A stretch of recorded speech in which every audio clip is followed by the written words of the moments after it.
96% sulphuric अम्ल भार से का आपेक्षिक घनत्व इतना दिया है 1.84 है। अम्ल की मोलरता और नार्मलता की गणना कीजिए।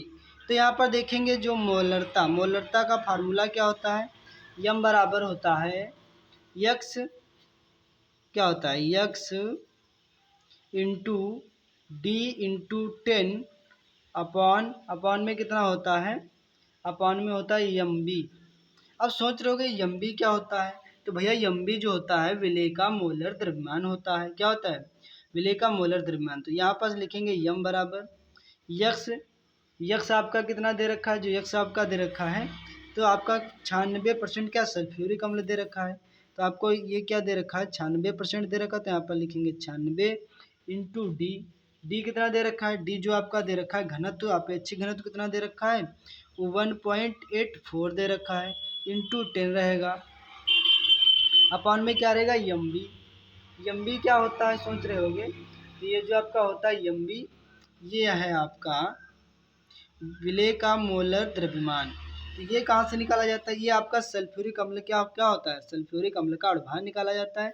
जो सल्फ्यूरिक अम्ल का जो अणुभार होता है वो आपका कितना होता है 98 होता है। कितना होता है 98 लिख देंगे। अब यहाँ से देखेंगे पॉइंट लगा है तो पॉइंट हटाएंगे, 2 जीरो बढ़ेगा तो 1 जीरो से 1 जीरो क्या हो जाएगा कट जाएगा। फिर यहाँ देखेंगे इसको काटेंगे तो 2 से 2 पंचे 10 हो जाएगा, और 2 चक्कू 8 हो जाएगा, कितना बचेगा 1, और 2 अट्ठी कितना हो जाएगा 16 हो जाएगा।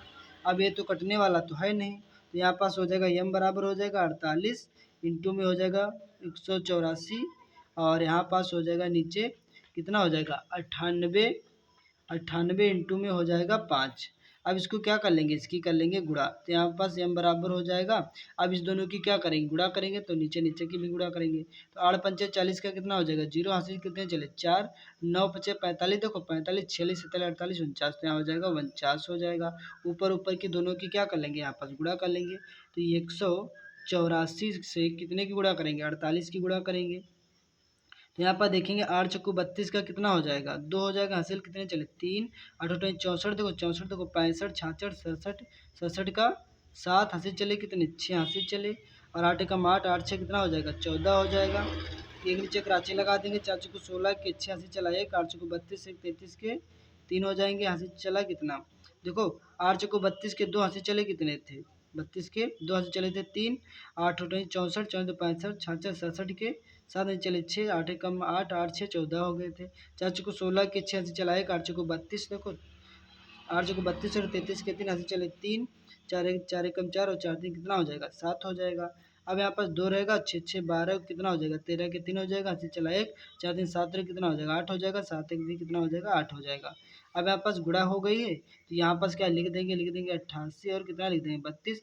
अब इससे इसको क्या करेंगे डिवाइड करेंगे, तो यहाँ पर जो मोलों की संख्या आ जाएगी क्या आ जाएगी, मोलों की संख्या जो आपकी आ जाएगी वो आपकी कितनी आ जाएगी, वो आपकी आ जाएगी 18 आ जाएगी। कितनी आ जाएगी 18। अब मोल तो प्राप्त हो चुके, मोलरता तो निकल चुकी है। सवाल में क्या कह रहा था कि नार्मलता की मोलरता की गणना करो और नार्मलता की गणना करो। तो नार्मलता का फार्मूला क्या होता है, तो नार्मलता बराबर होता है एन बराबर मोलरता इंटू अम्ल की क्षारकता, क्या होता है इंटू अम्ल की क्षारकता।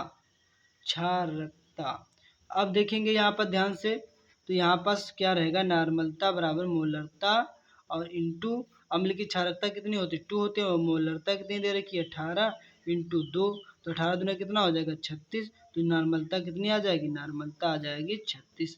तो यही आपका क्या हो जाएगा फाइनली आंसर निकल करके आ जाएगा। तो ये जो आपका क्या हो चुका है न्यूमेरिकल सॉल्व हो चुका है।